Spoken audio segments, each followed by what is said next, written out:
বেশি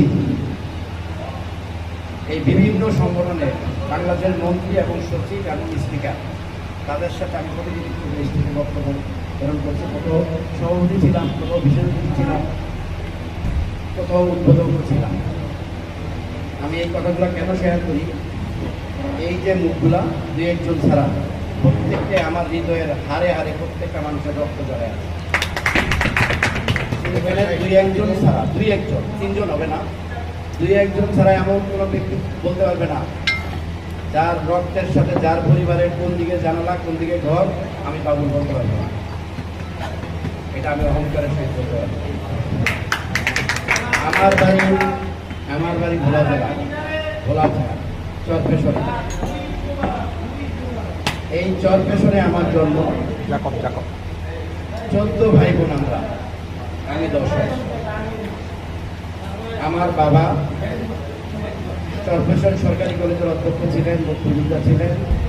তারপরে আমার বাবা, আমার মা 84 সালে মারা যাওয়ার পরে মুন্সিগঞ্জের হরগঙ্গ কলেজে, যেটা আপনারা অনেকেই মুন্সিগঞ্জের এখানে ছিলেন, সেই কলেজের অধ্যক্ষ হিসাবে আমার বাবা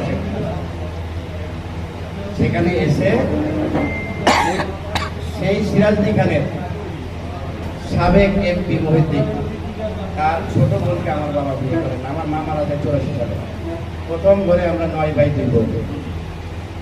কথাগুলো আমি যেহেতু টমিজি ভাইয়ের বক্তব্যটা সে কোন এলাকায় তার বাবা বিএনপির সভাপতি ছিল, আমি সেই সূত্র ধরে একটু আনলাম।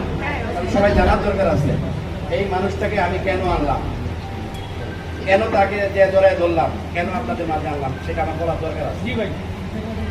আমি এই সংগঠন পালন করার দায়িত্বের ফাঁকে ফাঁকে এমন কোনো ব্যক্তি বলতে পারবে না কারো জীবনে উপকার ছাড়া আমি কাজে আসিনি। একজন মানুষ যদি বলতে পারে যে তার কাজে আমি আসিনি, একদম লাশ দাফন করা পর্যন্ত, মেডিকেল থেকে নিয়ে গোসল করে লাশ কবরে দাফন করা পর্যন্ত আমি তার সাথে ছিলাম।